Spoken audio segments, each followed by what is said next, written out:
And it looks like we are live. Finally.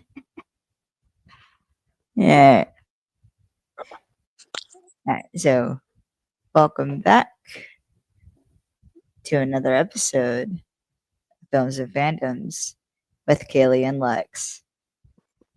I am once again joined by Alex. And this episode's a few weeks in the making. Okay, we had Easter, then we had some sickness, and now we're back.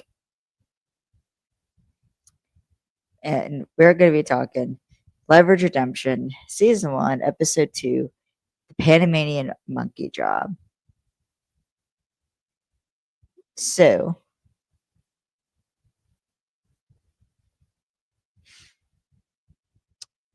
You before, froze.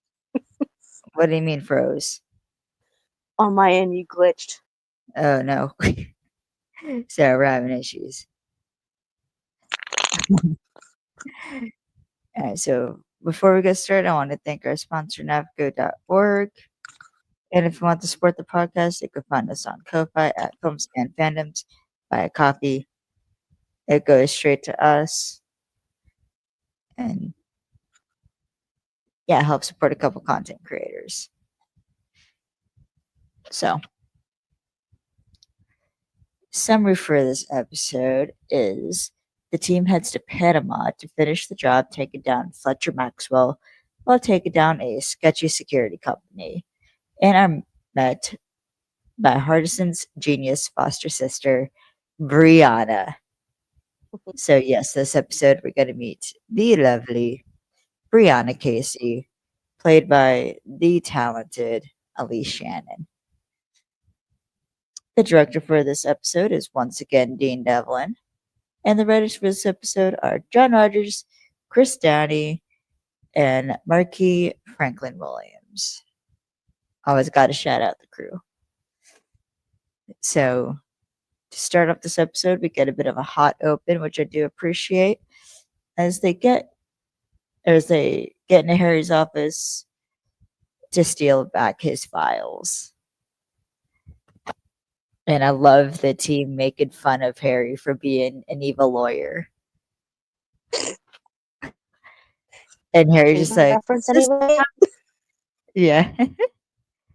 And Harry's just standing there, like trying to not, like trying to like cause a distraction so they could stay out of Parker's office or stay out of his office. Well, so Parker can get to his office. And he's like, "Is this how this is gonna go?"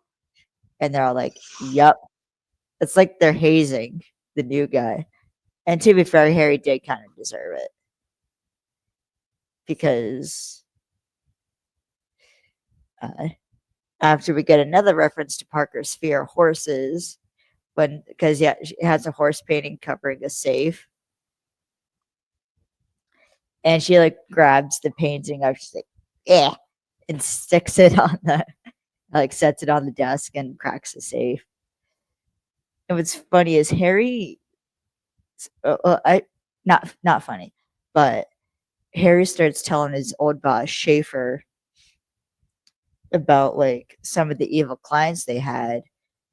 Like, I like the problem is one day you became okay with taking like a client and like started listing off like all these like evil clients, and you, you could kind of almost tell, and at least to me, the way I hear him say it, it almost seems like he's not just convincing Schaefer, he's convincing himself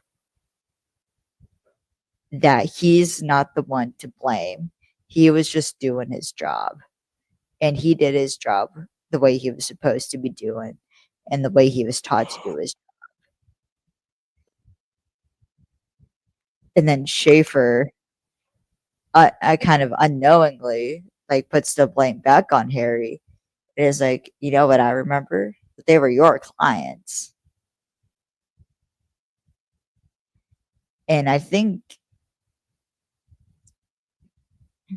it's like one of those like I think half truths that Harry has to tell himself. Like it's one of those half truths that Harry told himself to be comfortable, break like bending the law the way he did, representing evil people.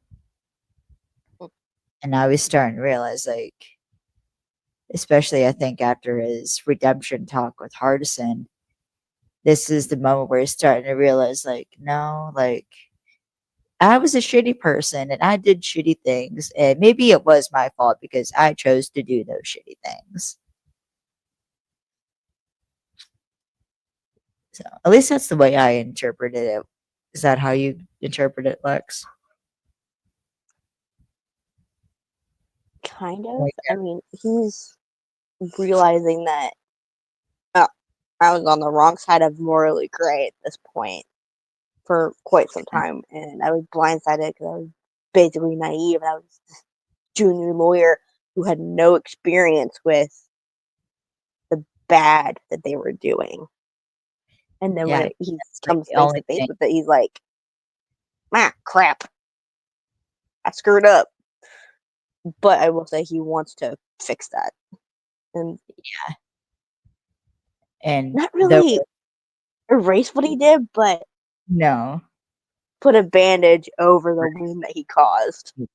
yeah, though, so it's been a while actually since I've watched season one. So it's kind of nice actually going back and rewatching season one, especially now that season three is finally released, which you actually get some more Harry backstory. I don't know what episode you're on, so I'm not going to say it in case I accidentally spoil it. But we do get some Harry backstory.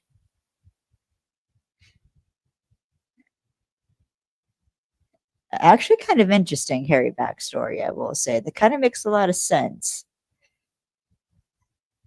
But I'll let you figure that out so I don't spoil it.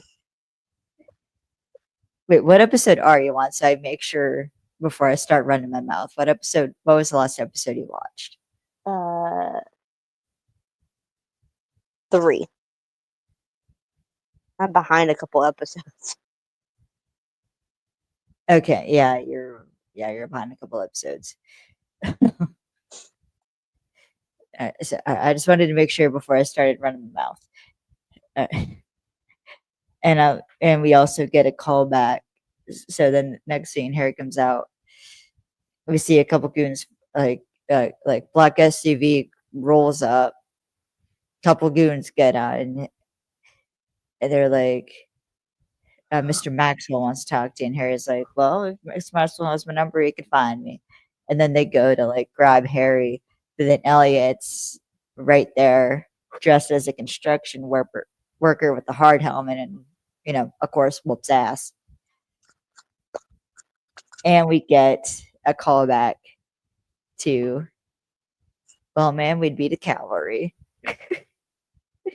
I laughed so hard I was crying when I recognized that. I was like, something like that. Not. Damn it. That is, I love that scene in the original Leverage. And it had me laughing so hard I was crying. But it's mostly just because like the woman like swooning. She was swooning. And to be fair, I would too. But then like the next scene is her reuniting with her husband and teenage son. And it's like, it's adorable. Mood. I say that as a single woman for a couple years now. Well, for a year now. Almost a year now. And just a cat.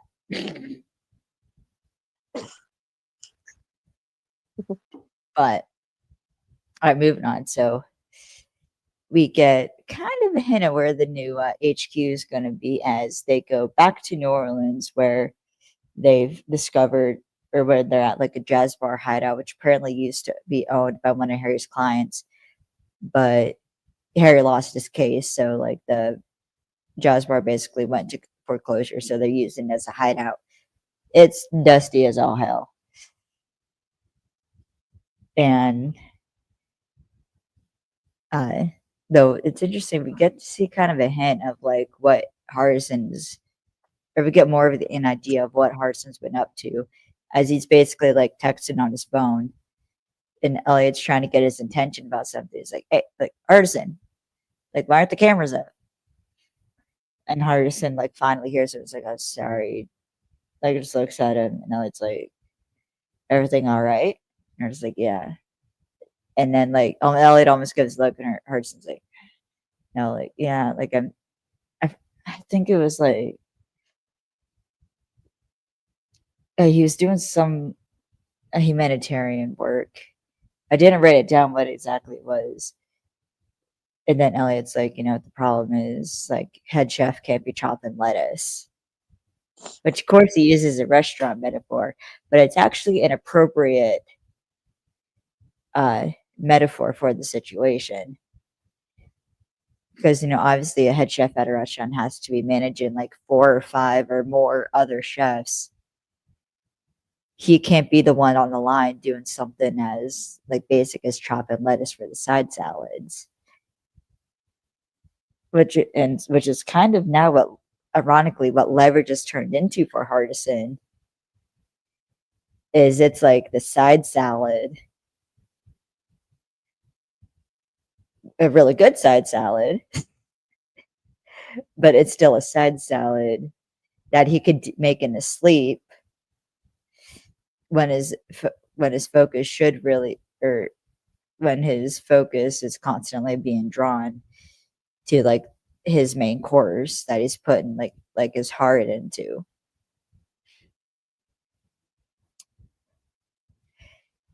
And we also, so yeah, I read way too into that metaphor. uh,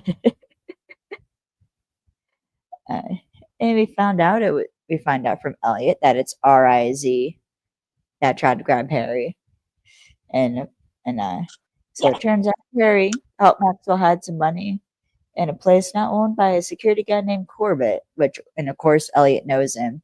And what's funny, he has to specify like I've heard of him, and they all look like how. No, it's like I know of him. Like he's got a reputation as like an operator and basically someone you don't want to fuck with.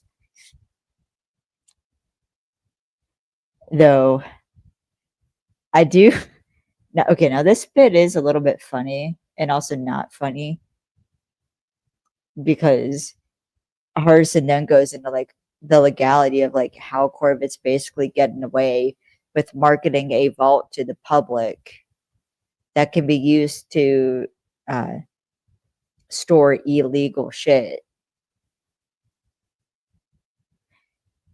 And like they just have the brochure of like all like of what it is. Like it's not even hidden anymore. And what's funny is Elliot has a bit of what I like to call a kids these days moment because he's saying how like he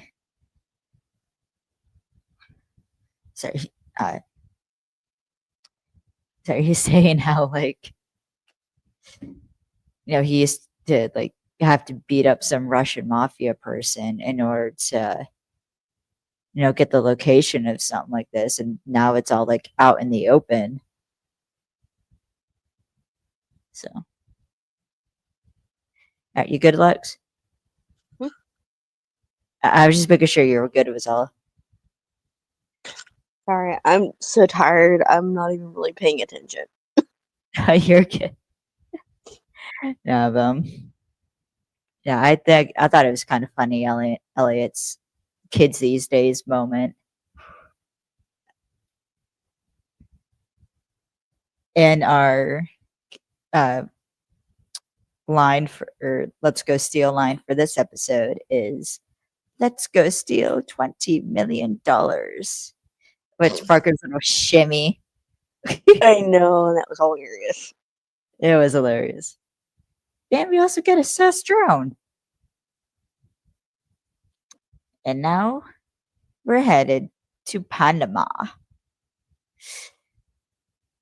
And of course, Maxwell is bribing a judge to try to get his paperwork through faster so he can get his money.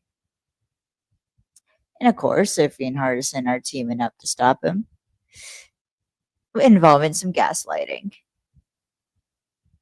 Just a little like casual gaslighting, which I love. And I love that Elliot kind of also gives Harry a lesson on how to clear a room, because Elliot tells him, like, like it's basically like a money laundering firm, and it's like these guys wake up every day and like expect the worst, and like now we're gonna make it happen. Parker just has like a metal trash can, and then they get in the office, and what's funny, Harry starts speaking Spanish, but he sounds like an American when he's speaking Spanish. For the love of God, Elliot speaking Spanish. I love your accent, Christian. Okay. The hell? Okay, to be fair, he wasn't actually using the Spanish accent. He was using his accent. But he could not hide his drawl. But I mean, it was kind of sexy. It was. I can't help it. The way he just throws like the match in the trash can. Like, and then Parker just starts throwing shit in the trash can. And I actually love this little heart to heart that Sophie and Hardison have, because Sophie talks about her grief and how essentially the reason she's getting through it is because she's acting. She's trying to act like she was before, like to create like a handhold for herself. And like it helps, but she knows it won't last forever. And so she doesn't think she'll work. Like she doesn't think that's going to work forever. And, you and I have both gone through some grief in our life. And I think that's another like fairly accurate depiction of like how it feels like to go through grief sometimes. Is you're just acting because you have no other option.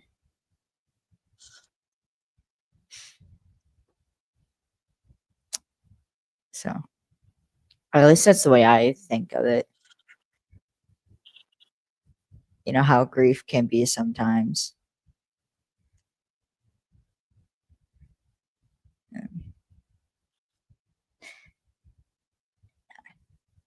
Yeah, Ellie. Then, of course, Elliot's got to chat up the abuelas to get an orange. And of course, then Elliot uses that orange to knock out a drone. And where we meet Brianna. She's so stinking cute. I know. What's funny is like Elliot like slams the door open, like expecting to happen to whoop somebody's ass, and just Brianna standing there like, hi. But you could kind of see internally, she's like, ah, shit. Because then Hardison gives her like the big brother glare. He's like, Brianna?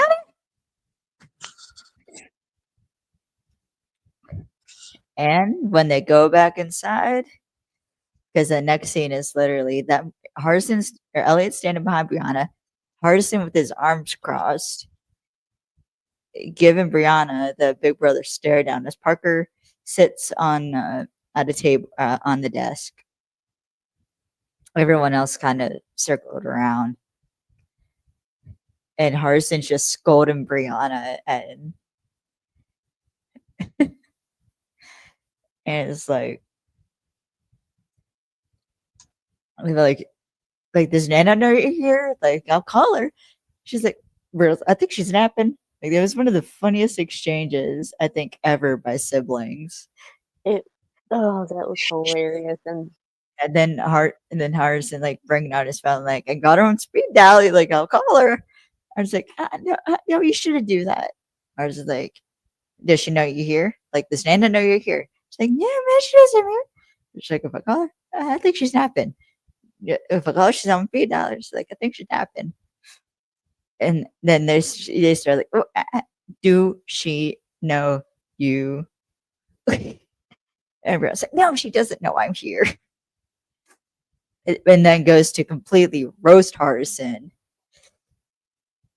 You know, after saying like, like you're just the best. Like I've spent like all this time like listening to stories about like you guys and how you saved Elliot's life all those times. Which Elliot's like, what? What?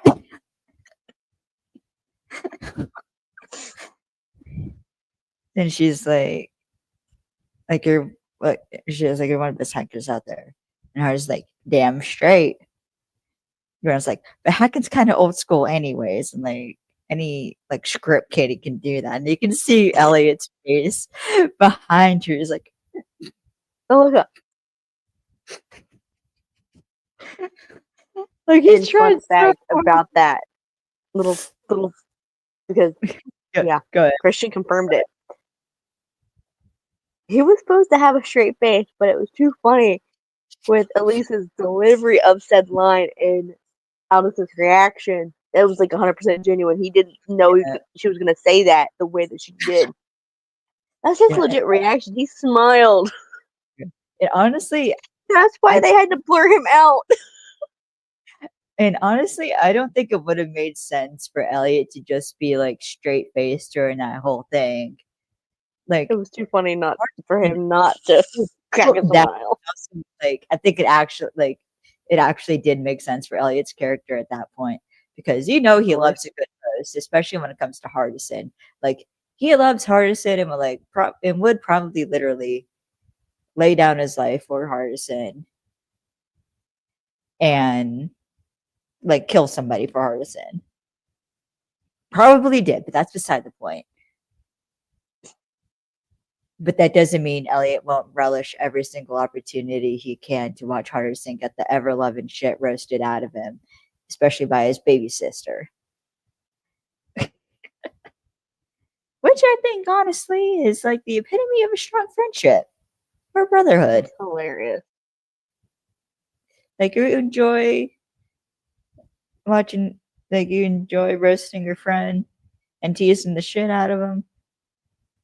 But in the same breath, you will absolutely beat the shit out of anybody who even dares to touch him. So I think it makes sense character-wise, regardless of whether or not it was in the script.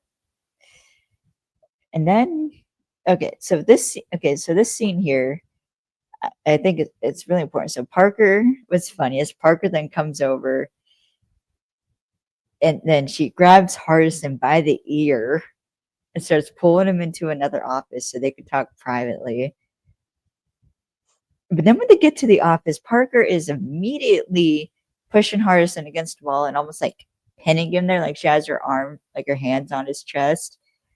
And Hardison's like totally chill. He's like, babe. Which I'm like,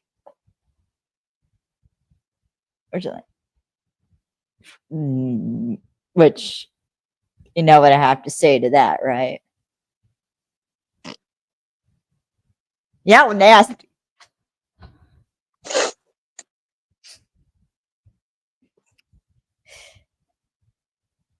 Though the other actually getting serious for a second, I do appreciate that this scene shows the level of communication between Hardison and Parker because Parker is actually communicating her feelings. She's not exactly using the correct words, but luckily Hardison speaks Parker. Yep. And he's able to understand like what Parker's actually saying, which in that scene is, she's nervous about like, No, because Brianna she sees as a civilian, which is nervous about like getting Brianna involved in this. And they reference like a previous job where like one of them wanted to do something, but then like the other one wanted to do something else, but went along with what the other said to, so it didn't hurt the other's feelings. And then finally, when like Parker gets off of Hardison, and Hardison says that like, if I'm being honest, like I know, like I want to send Brianna home, but I know if I cut her loose, like she's not gonna actually leave. So, might as well keep her around and like call Nana and see what's going on. And what's cute, or what's it's also what's cute is Hardison tells Parker that like I don't want to put this on you, but I trust you to make the right choice. Which shows how much not only he respects Parker's opinion, but also the decision she makes, even if it's not the decision he personally would make. Because like he wants to send Brianna home, but there's also a part of him that knows like that won't work. But he's always trusting Parker to make the right choice. And what's funny is she does like this to her, like because she's wearing this like crop top jacket. And yes, my shirt says I am too emotionally attached to fictional characters. It's fitting. Yep. And what's funny is Harrison kind of like smirks. Is like, "You did the Picard tug. Like you're not mad. You did the Picard tug." And then Parker has like she just kind of looks past him like, "I am mad." It walks past him, and Harrison's like, "You're not. You did the Picard tug. You know I like that." Which I'm like, Hardison, keep it in your pants. God damn. I know y'all are freaks, but goddamn, time and place.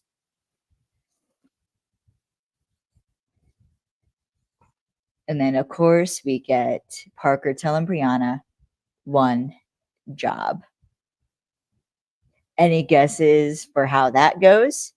That's hilarious because when he tells her that, the look on her face started to cry. I was like, that's so cute. She like lit up. Mm-hmm. Yeah. And so Harry's tasked with doing a walkthrough with the vault so they could figure out how to break in. And he actually does a good job getting all the information they need. We find out that there's two monitoring places, one in Panama and the other one in Manila in the Philippines. So almost paradise. Still Yep. waiting on that crossover. Dean Devlin, season 4. We need more. Can we steal a stone triplet in season 4, Dean? I'm a stone triplet theory. And we also actually get another callback when they're trying to talk about the plan. They're like, oh, we need like something loud to cover like the drill because they got to drill in from the office above to get into the vault so they can crack the lock. And if they actually reference the Shahrazad job with the concert. And this is also where I love like the old school versus new school because the team's first thought is like a concert. But then, they run into the issue of like we don't have enough time to pull off a concert. And that's when Brianna is like, like why don't we do an EDM concert? And then she like explains that like they basically EDM cult. I'm not familiar with EDM culture. It's But electronic like music. I know it's basically. electronic dance music, but I'm not familiar with the whole like culture that goes along with it. But at least the It's way like a Brianna big is, thing. It's like um, it's basically the equivalent of rock and roll and like pits. Like I went to a Theory of a Dead Man concert, and there was literally a mosh pit happening, and 3 people got nosebleeds. oh no. Thank God I was further back. Yeah, recently I went to a concert. Oh, it was a cover band playing at a bar that is in around Pittsburgh, called Jurgles, and the band was called Rumors ATL. Well, it was 2 cover bands. One was a heart cover band, uh, called Bleeding Heart, and the other was a Fleetwood Mac / Stevie Nicks cover band called Rumors ATL. Amazing bands, but my mom like made sure we got there early so that we didn't get in the mosh, because she was like, yeah, first time somebody like hit you, I would be throwing punches, because I'm tiny. Okay, that's why I don't Yeah, do much. there was one time I And if came you know close my to getting hit mother, in the face. yeah, and if you know my mother, you would know that she would make good on that threat. And I have to say, this was at a country music concert at this little bitty venue, with like a round stage and like it's a horseshoe shape, and I kind of muscled my way up to the front, and it Uh, started getting rowdy when the main guy came on, and ah, who I met after the show, by the way. ah. Um, and the guys were like next to me, like rocking and stuff, and one was smoking weed, and he went to elbow me right in the face, and I like blocked it with my arm, and he Wait, quickly turned and walked away. I'm not asking. Wait, was it good weed or like skunk weed? It was the good shit, Okay, good and to know. it was Yeah. for a band called Jackson Taylor and the Sinners, and the guy like almost elbowed me in the face. Oh no. Yep, All right. Let's move on. So I definitely think this DJ is supposed to be a reference to the DJ Marshmello, a little because the bit, name yeah. Marat. Hmm. And though we actually get some little like grifting out of Brianna, because well, she decides to get a little cocky and she stays behind because Harson's like trying to get her to leave for the night. They got like the main got the venue made, and they're like got all this promotional stuff. I'm assuming Elliot and Parker are getting the drill. And so she decides to stay behind because she's like trying to get Red Bull on the line for swag bags. But because she stays behind, Corbett comes over because he sees all the posters that Brianna's been sharing around.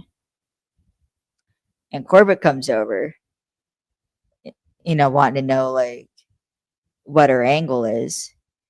And luckily Rihanna's able to put her comment quickly, and so the team can hear like Corbett's in the office. And of course, like as soon as they hear Corbett's voice, Harrison immediately turns that fucker around and they start heading back.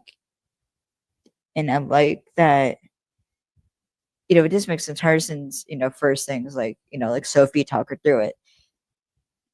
But I also love that Sophie understands like Brianna is inexperienced with this. And so she's like, okay, no, like, no, if I tell her what to say, she'll freeze and it won't work. So I'm gonna give you a general play, Brianna, and trust in you to fill in the blanks.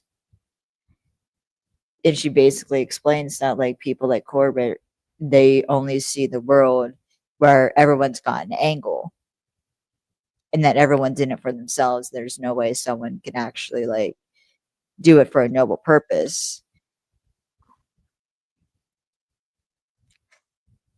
And of course, and Brianna actually does really well. She actually does really well, I will say, with this. But you can see, like, as soon as Corbett leaves and, she's clear, Brianna, like, immediately, like, sinks into her chair, like, fuck, that was close. And of course, everyone's outside and watch Corbett and his goon Diego leave. And Parker's like, all right, that's it. She's going home. And Sophie's like, wait a minute. And they call back to other jobs, like the stork job for Parker, basically at times when they were like way out of their league. Because, Parker was kind of out of her league in the stork job when she went off on her own to save those orphans. It was funny as Parker just says, fork.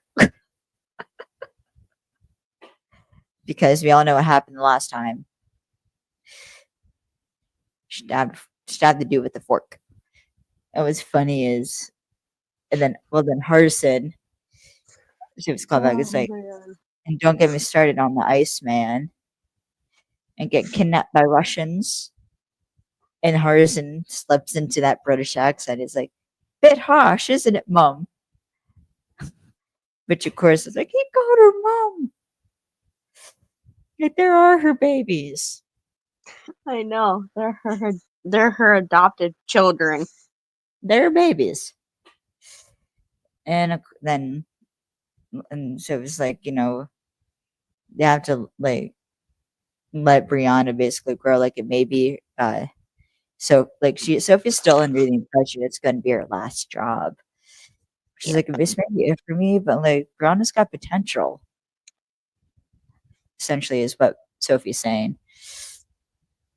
And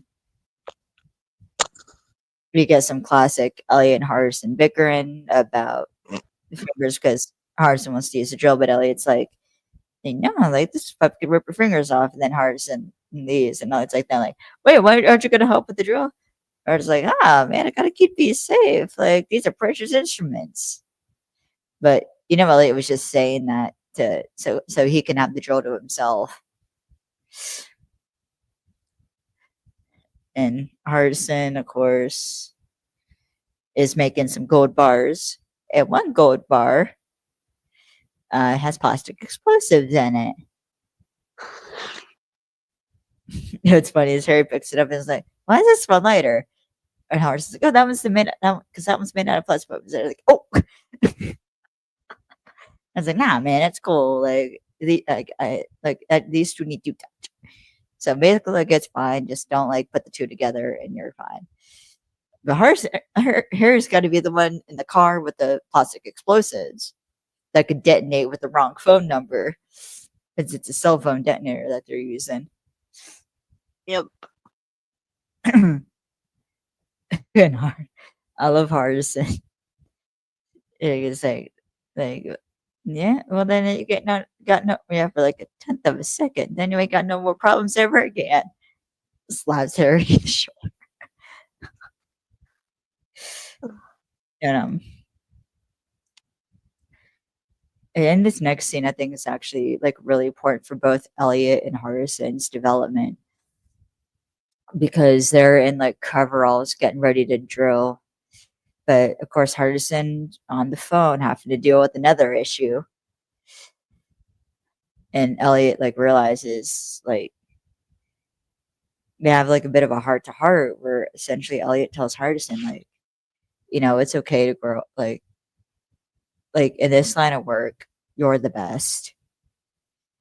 But in that line of work, like, you're the only one. And it's okay to grow up. And not like essentially it's okay to grow up and move on to bigger things. And I love that Hardison tells him, like,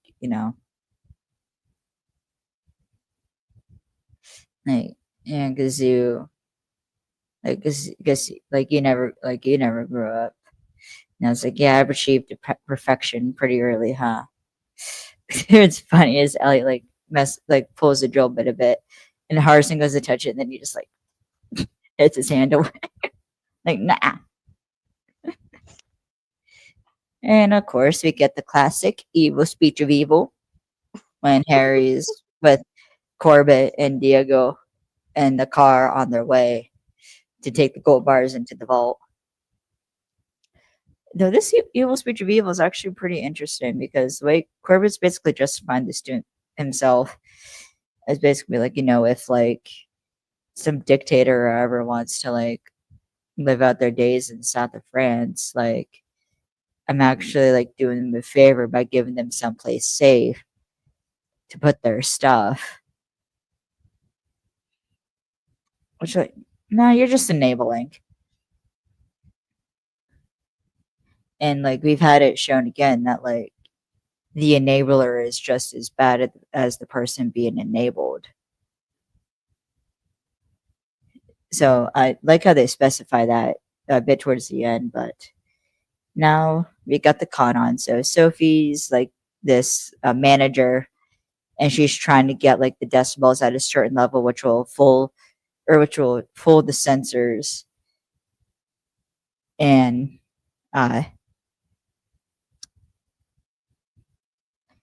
then like once they get it to the right level, they start it, which triggers the seismic sensors. But they all passed out being like, like it's the concert, like it's Comarat. And Parker gets to be in the vents, which she's very happy about. Elliot, and then we get Maxwell crashing the party because he bribed Diego into letting him in early so that he can get his bearer bonds. And so this is kind of like the where shit goes wrong part of the episode because Corbett also crashes the party, so Elliot's got to fight him. He does fight him. That was hot. And I love that I always like picture every time I see a Kane fight scene, I imagine him saying, like it's like a dance. Yep. And I actually saw someone, I guess a tweet out being like, like I noticed something when I make like fan edits of like Elliot fighting, especially to rock music, like it's perfectly timed to the beat, like is that on purpose or what? Yep. Like, yeah. And what's funny is like that's just how Kane does the fight scenes. And if you think about it, like that is what it is. And what's funny to me is I will count the steps during each section of the fight scene. Mm-hmm. I count them. It's funny. You can count like 1, 2, like 1, 2, 3, 4, or like 1, 2, 3, 4. Yep. Like you can literally, I just cracked my head. So, never mind. Carry on. And then once they finally get Corbett down, they realize they got trouble heading to Parker's way. So of course, Elliot's got to go help her out so Hardison can finish off drilling. And guess where Elliot has to go? Because elevator's locked down thanks to Brianna. So guess where Elliot has to go? Through the vents. Which elicits another, damn it, Hardison. And so Hardison makes sure Brianna's ready with the code word because Manila is about to call, for the code word. And of course, like earlier, Brown's like, yeah, like I got it. Then when she gets the call, she actually doesn't get it because she has to quickly like type it, be like, just give me a minute. Like I'm so busy. And then she finally says the code word.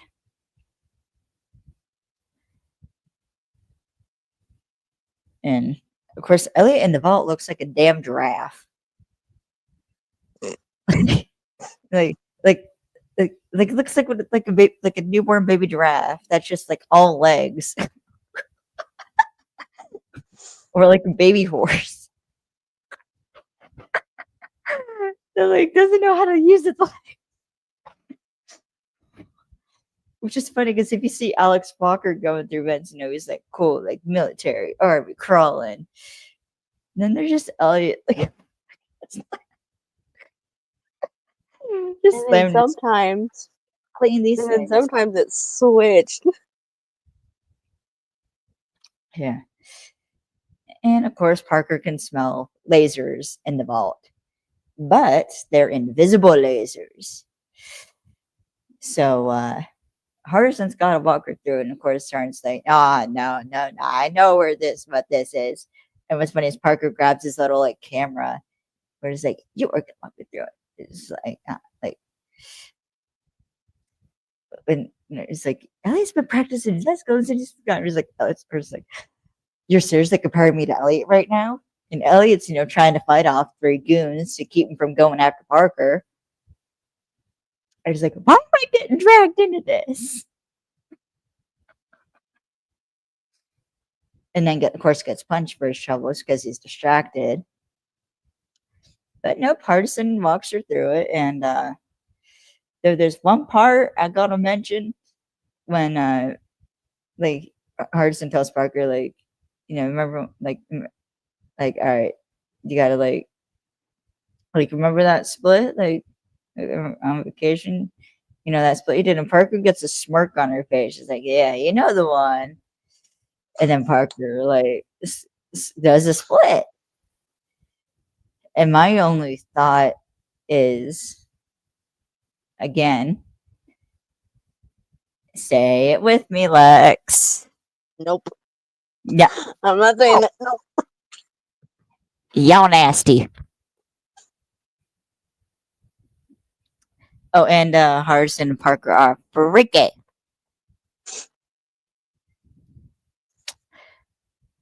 Because why?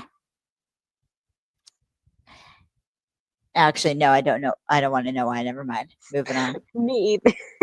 And of course, then Parker has to do like a back bend. Like she gets to the edge, is like pushed up against the wall. I was like, all right, now you need to over a low one. Like there's no going back. And he bends with her. And I was like, I got it. And then you hear his back cracking, it's grabbing his groin. I don't got it. Of course, then Parker hears it. It's like, you good, babe? I was like, yeah, smooth as silk. And she's still grabbing his groin because he pulled his groin muscle. It's like, boy, didn't your woman teach you how to stretch? Actually, never mind. I don't want to be giving the smut leverage writers any ideas. Never mind. Moving on. And so, and what I love is, so when Parker pulls the bear bonds, Maxwell crashes the party. He pulls a gun on her, and then you just see Parker smirking, and and then camera turns, you just see Elliot standing there, and Maxwell turns like, you, and Elliot just grabs his gun, disarms it, and then Parker does this karate chop thing to his neck. Maxwell goes down. And you can see Parker light up, and then as Elliot and Parker go around, it's like, see, you don't always have to use the taser. Because I like the taser. So I thought that was cute. So, and once again, they use the crowd to hide, because now basically everyone's running for their lives. And they run into the crowd. And of course, Harrison's limping, and of course, Parker's like, you didn't stretch, did you? But they use the crowd to escape again, kind of like what they did in the Long Goodbye Job, if you think about it. When they get to the when they did their actual con,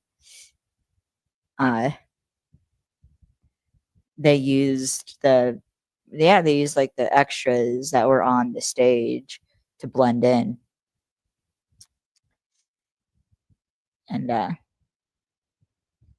love when they go to like, and Sophie, when they get back to the van, Sophie has a bit of a headache from listening to the very loud music, so she could use an Advil or a stiff drink. Either one, I guess, will work, but probably an Advil. Um,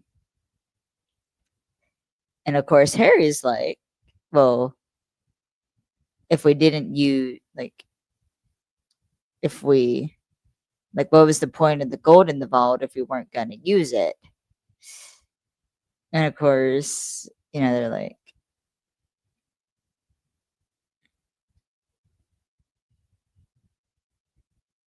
and of course, they like,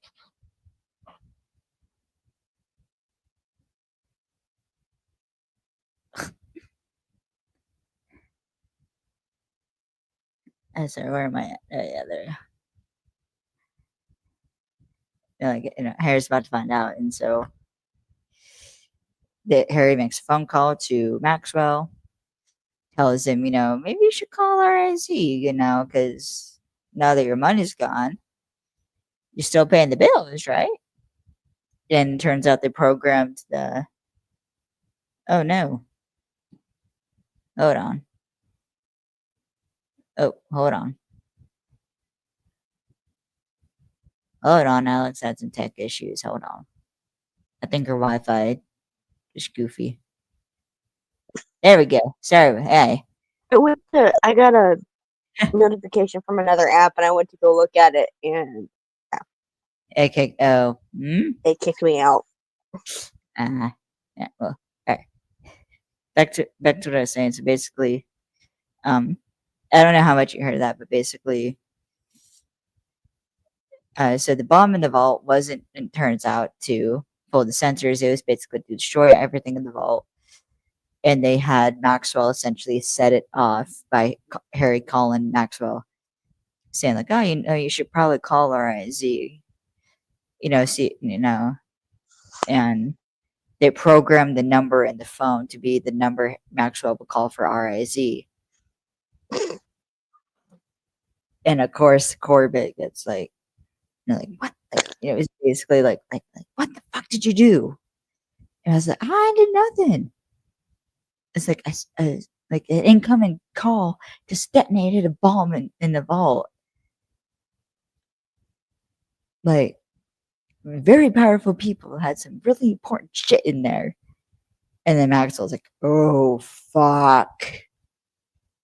Like, what do we do? Of course, like, we run for the rest of our lives. And they just run. Yeah, so they're not going to be a problem no longer.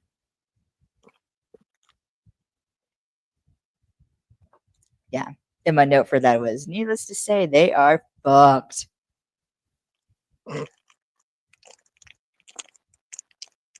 Like, they're not just screwed over. They're just like screwed. They are completely and utterly fucked. So we go back to Nola, where turns out Hardison's little surprise he's got set up is that they have a new HQ, which is the jazz bar. So he got it all like cleaned up and looking nice.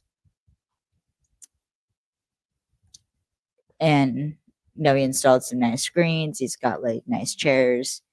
They got a briefing table. They got the bar all stocked and nice. They cleaned up everything. And of course, like everyone's coming in around, was like, Gumbo needs to be in its new own food group. Like, it was amazing. Which I will say, as someone who's had gumbo in New Orleans, I will say that gumbo is amazing. And if you ever go to NOLA, you better have some gumbo and jambalaya, because both were amazing. And actually some fried chicken, believe it or not. Because I had some chicken. I was at like a real fried chicken place. It was real shit. And it was so good. Admittedly too spicy for my taste, but I am very clearly white. So that's not surprising. And I have a low spice tolerance. But it was still like the best freaking chicken I've ever eaten in my life. I know you're laughing. A little bit. You have genetics to your advantage for your spice tolerance. I do not. True. I mean, I can eat a jalapeno like a freaking apple and not flinch. Mm, I can barely tolerate a jalapeno sometimes. And Sometimes. I did it on a dare. Of course he did. All right. All right. Back to the episode. So basically Harrison's like, it was the least I could do. And Parker's like, least you can do, because like now they're all starting to realize like Harrison's about to leave. It's like, well, I think it's the right decision, like for now. And then Parker like kind of walks off to like this side area, which I think is a courtyard. They like Yep. she walks over, and then Harrison follows her, and of course Harry like gets kind of concerned. He's like, like what's like, did I miss something? And so it's just like family business.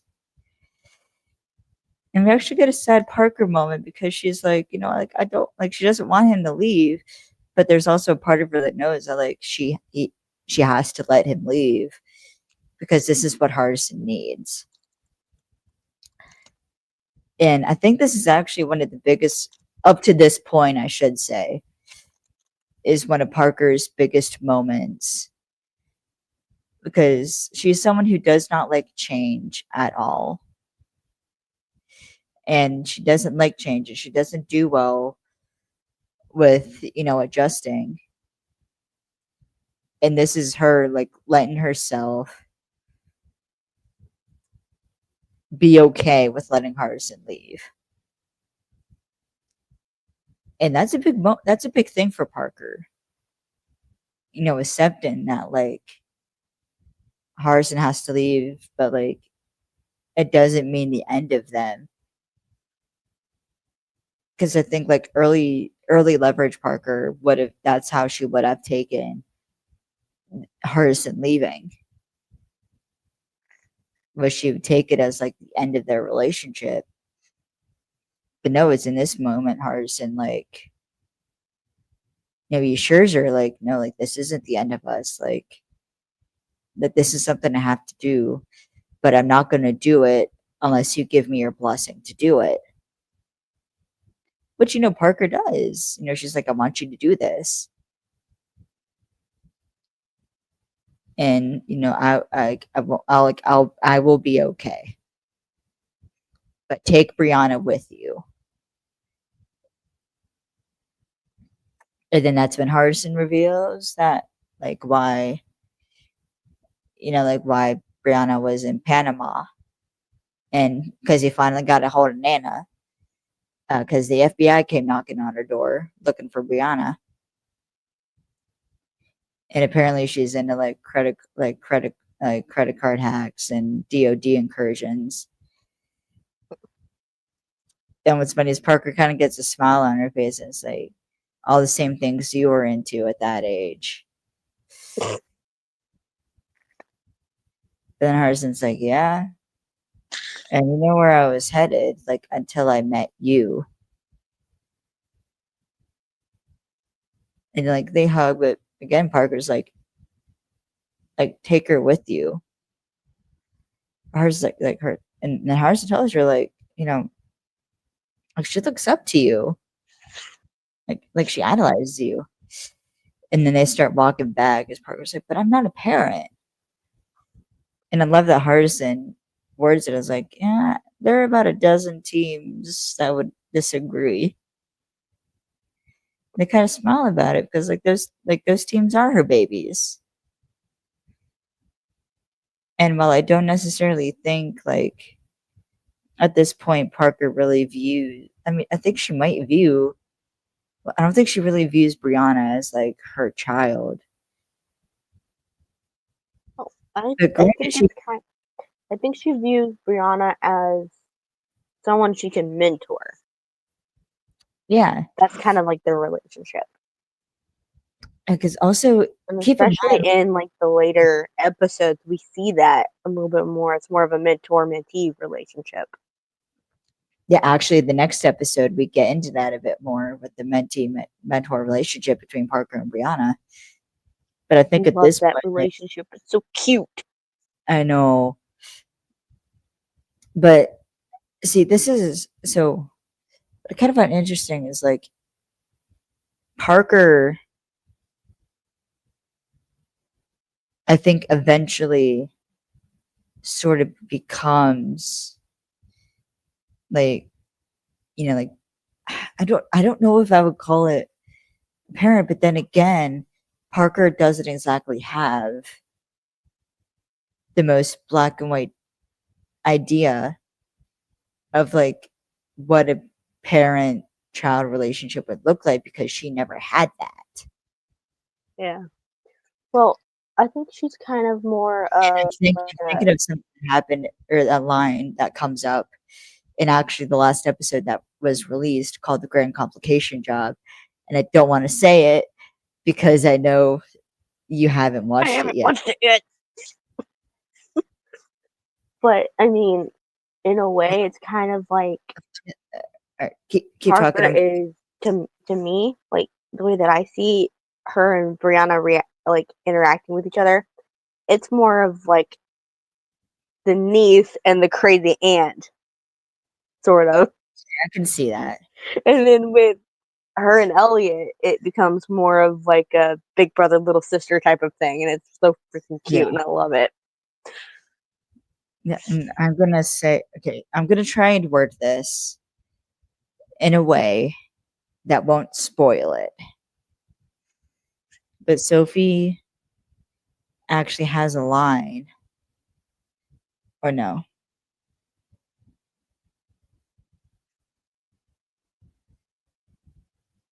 Or actually, Parker has a line where I'm not gonna say who she says this line to, but she has a line where she says, I would never steal a mother's love." And who she's talking about is Sophie. And if you watch the episode, then you'll know why Parker said that line. That's gonna make me cry. But that really, and I think Sophie has a line about how like, Parker doesn't have the most like, or like you think about it, like Parker doesn't really know what a parent is because she never had one. So it would make sense that maybe she would like call herself a parent because that's she only has the definition of like maybe like from what Nate taught her and maybe what Sophie taught her. But like she was kind of I do honestly think that Nate saw Parker as his surrogate daughter and her artisan uh, as his protege. Yep. And then Elliot was kind of like the adoptive, like older son, sort of to me. That's kind of like their relationship because he kind of You say like brothers in arms is what I've yeah, always. kind of like. And also, they were also kind of like his adoptive children too, because he's Yeah, like, I'm teaching you skills that I'm honing in on your skills that you need.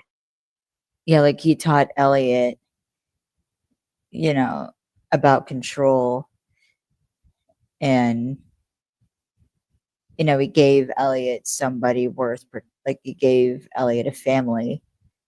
Yep.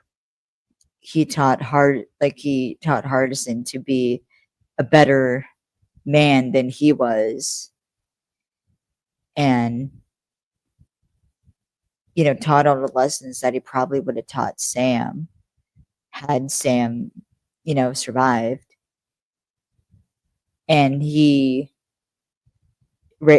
essentially raised Parker as the leader he never was.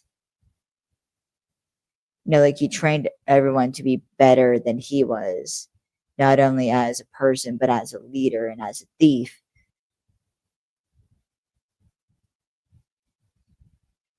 And I think it honestly really shows in that moment when, Parker, has this like big emotional moment, but like she's okay.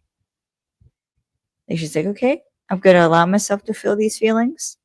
I don't like these feelings, but I'm gonna be okay. And like I know why, this person I love and the person I've spent like the last decade with more, I I understand why he's doing this and I want him to do this. So this is what this means.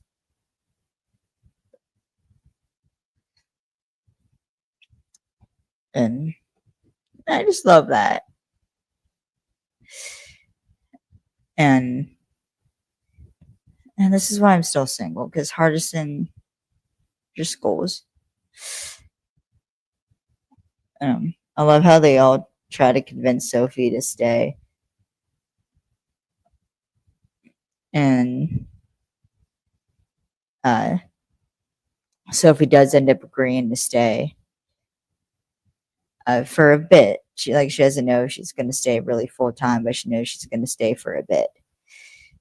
And then I love how when Harry's like, passing around drinks for everyone, he gives one to Brianna as he's and he's offering to be essentially their inside man. Tell them like how they can like work the law to their advantage and like how help them because they need someone because these bad guys they change like they essentially changed the law whereas before they didn't just break the rules. Now like the bad guys they bend the laws to work in their favor.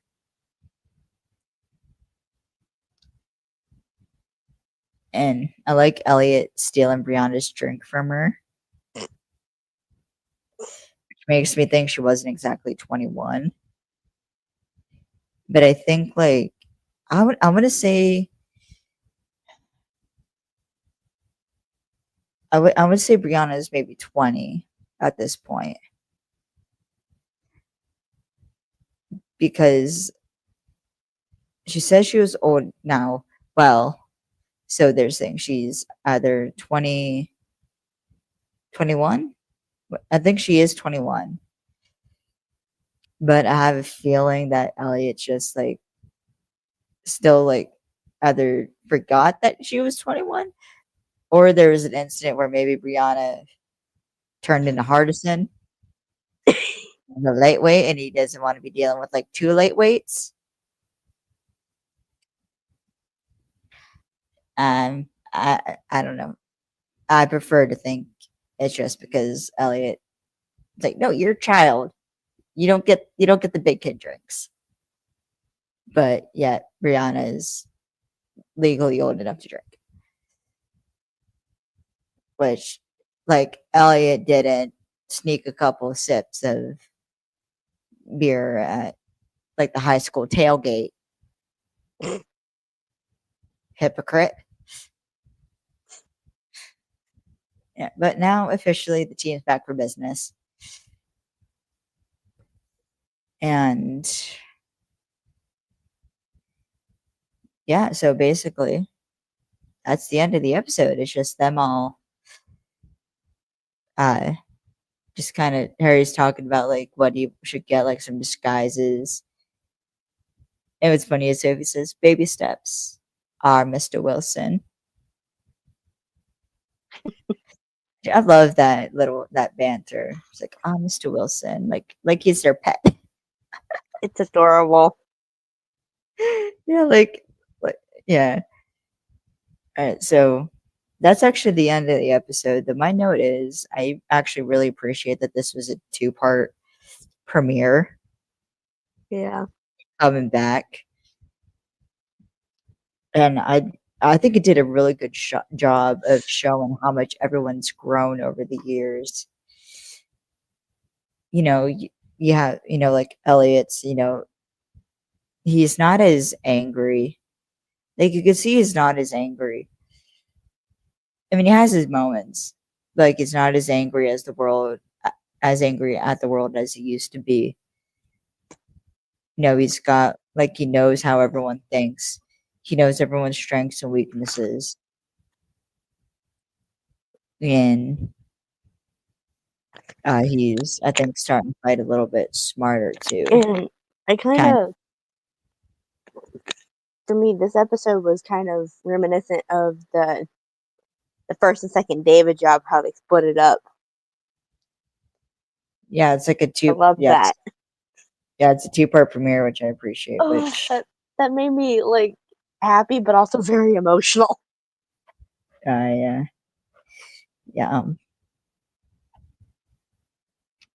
So yeah, well, then we have Hardison, which I think I really appreciate that they didn't just like write off Hardison's character Mm-hmm. and they didn't like kill him off because all this. They kept him like. I like that they brought in like he's working with this team over here doing this job, or he's over here helping this team set up this stuff. Like, he's in this country, and I love that. Group and like only coming back occasionally, or like he's still checking in because like I think throughout the season he texts, yeah, he texts. Season 2 also he's in a bit more. Season 3 so far he's only in 2. Yep. Because the man's a busy boy. Yeah, like, and plus like actually there was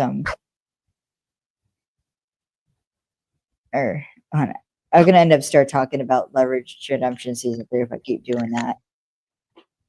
But now that so season 1 was a 2-part premiere, season 2 wasn't a 2-part premiere,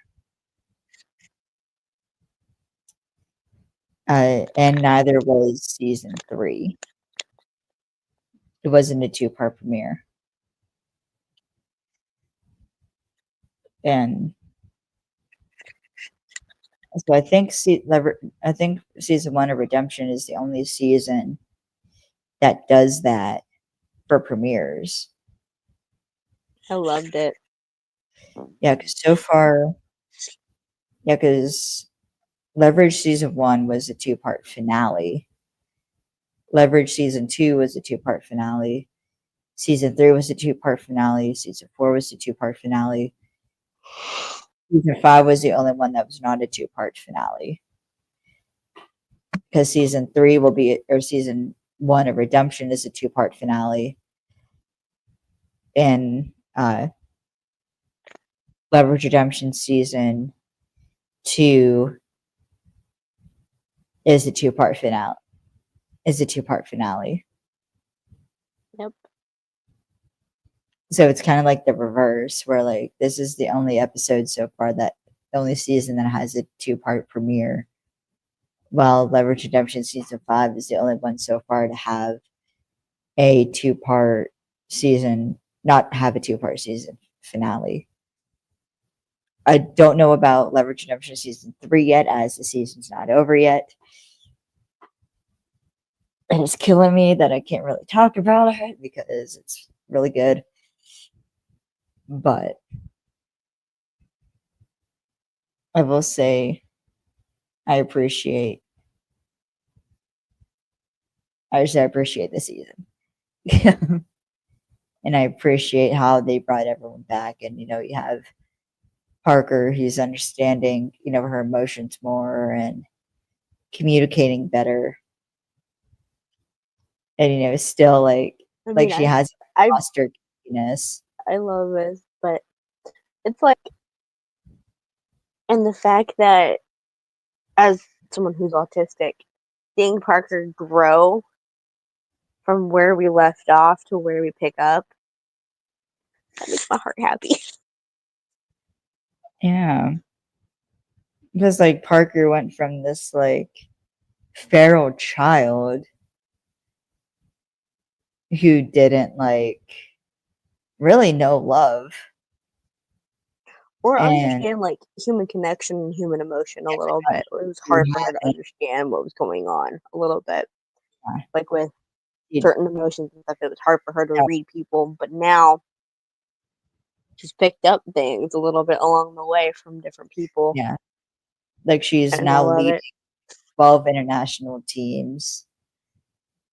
She's like been dating Hardison for like 8, 9 years. Yep. She's been dating Hardison for almost a decade, and they're still strong as ever. Yep. And she is more confident in herself, and she like knows her skills, she knows her abilities, she knows she's good, she knows her strengths, she knows her weaknesses, and she's starting to understand human connection a bit. She fully understands human connection at this, well, not fully, but she understands it a lot more.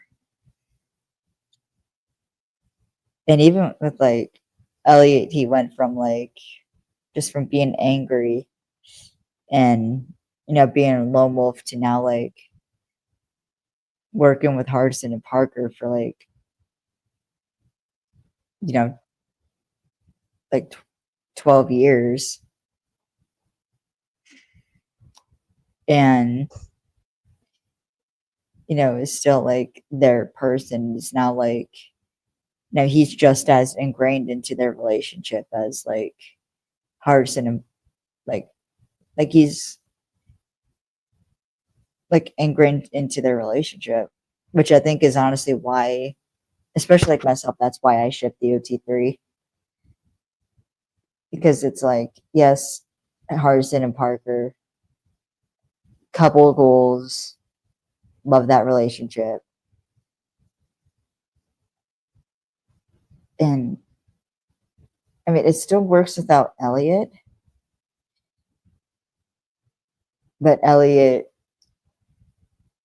is like, I feel like is almost their like center point. And I say that because they each like have their own separate relationship with Elliot that almost makes their relationship stronger, I feel.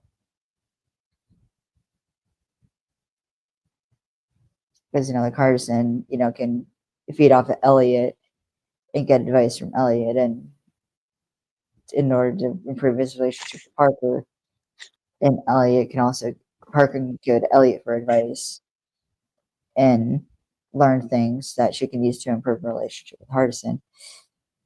So it's like he's almost like he is equal in their relationship. At least I feel, but that's just me. But do you want to talk about Leverage Redemption season 3 for a bit, like what you've watched and how it like comes back to this, or are you not far enough ahead? You think? I am not far enough, and I am so tired. Okay, all right. Well, all right. I'll go ahead and wrap this up then. So, because that was all the notes I had actually. Did you have any like final thoughts, comments?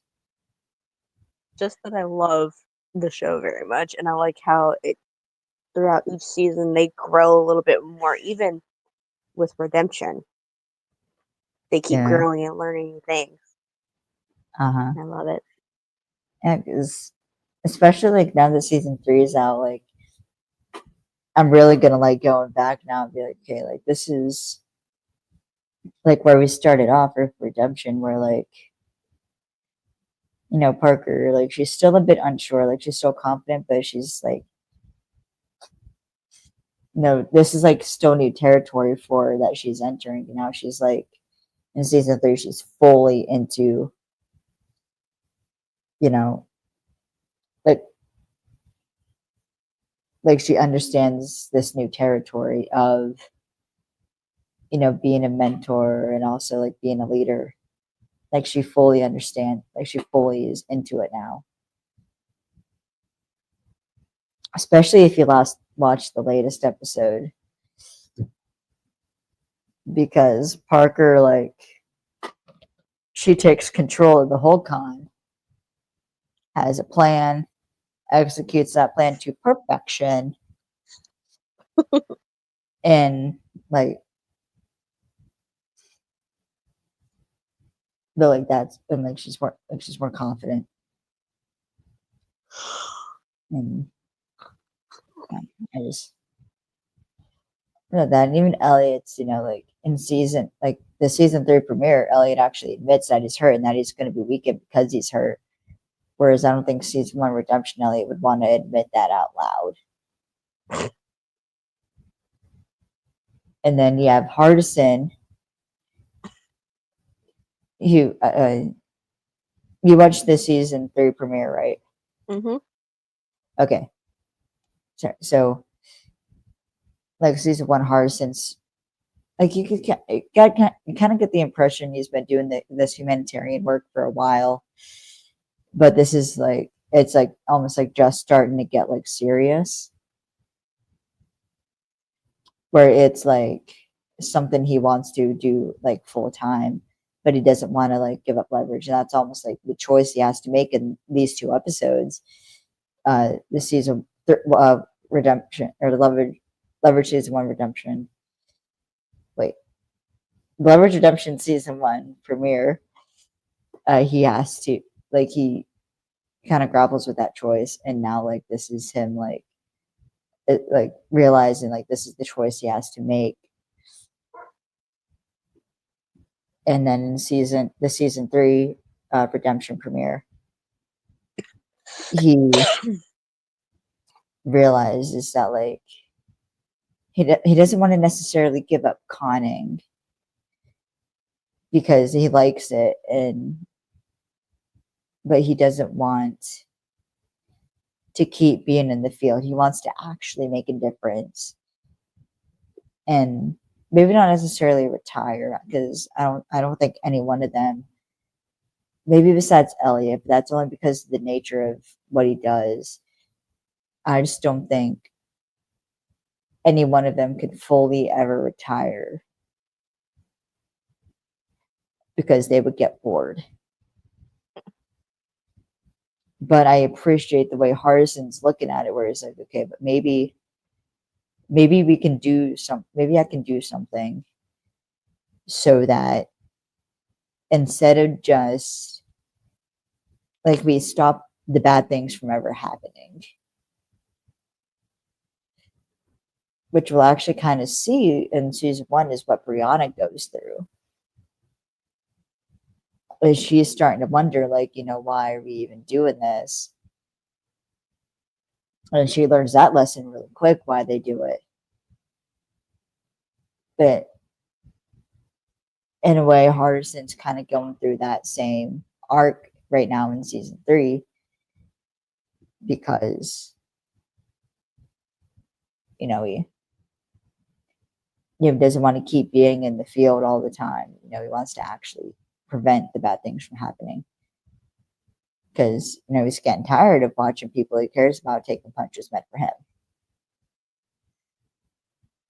So, yeah. I really love that growth that's been happening. And I can't wait to talk about it more. So, to wrap up this episode here, I'd like to once again thank our sponsor, napco.org. If you want to support the